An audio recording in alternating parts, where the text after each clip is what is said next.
Nebraska promotes low-carbon ethanol in Asia trade mission. Governor Jim Pillen's latest trade mission to Japan and the Philippines still had beef, pork, and wheat on the agenda, but a growing share of the pitch was about ethanol as an energy product and a carbon capture story, not just another crop export.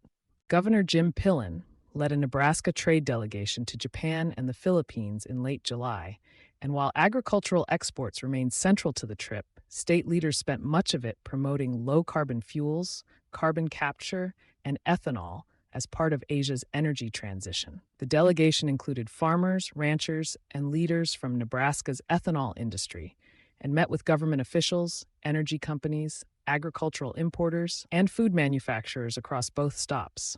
Japan alone purchased more than $500 million in Nebraska beef and pork in 2025, one of the state's leading overseas markets.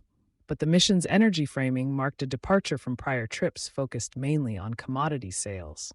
Philippines meeting ties ethanol to energy security. One of the mission's highest-level meetings was with Philippines Department of Energy Secretary Sharon Garin, where Nebraska ethanol producers promoted the state's low-carbon fuel production and discussed supplying the country's growing transportation fuel market.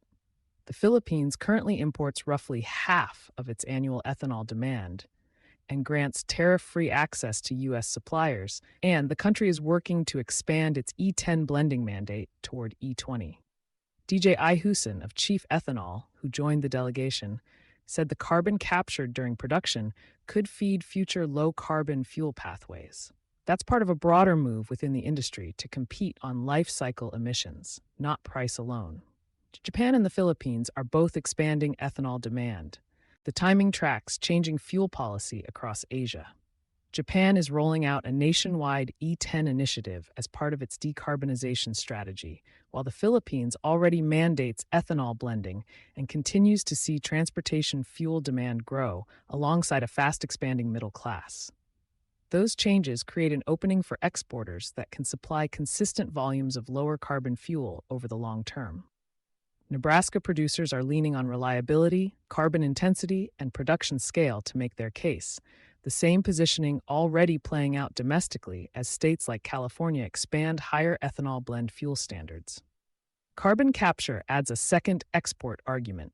Several Nebraska ethanol producers are investing in carbon capture projects aimed at lowering the life cycle emissions of their fuel, which can improve competitiveness in markets that increasingly score transportation fuel on emissions across the full production process rather than at the tailpipe.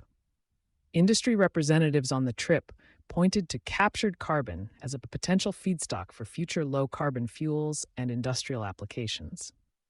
The same logic driving feedstock investment elsewhere in the sustainable aviation fuel supply chain.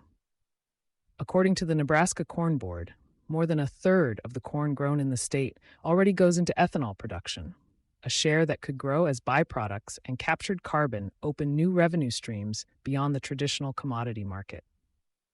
The mission reflects a broader push to diversify export markets. Pillen said strengthening ties with Japan and the Philippines supports Nebraska's goal of building trade with reliable allies while reducing dependence on China.